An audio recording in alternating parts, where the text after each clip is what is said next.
ঢাকায় চলচ্চিত্রের আলোচিত অভিনেত্রী পরিমণির বিরুদ্ধে 1 বছরের মেয়ে সন্তানকে খাবার খাওয়ানোকে কেন্দ্র করে গৃহকর্মীকে মারধরের অভিযোগ উঠেছে। এ ঘটনায় ভুক্তভোগী পিঙ্কি আক্তার ঢাকার ভাটারা থানায় একটি সাধারণ ডায়েরি করেছেন। বৃহস্পতিবার এই জিডি করেন পিঙ্কি আক্তার।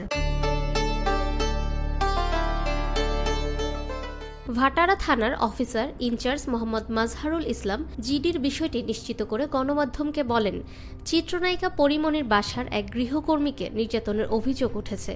এ বিষয়ে ওই গৃহকর্মী থানায় একটি জিডি করেছে। বিষয়টি আমরা তদন্ত করে দেখছি।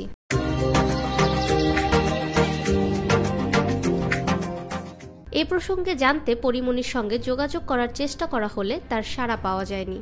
খোঁজ নিয়ে জানা যায় বর্তমানে নায়িকা কলকাতায় অবস্থান করছেন। ফাহমিদা বিনতে আনোয়ার, নিরপেক্ষ নিউজ ডেস্ক, ঢাকা।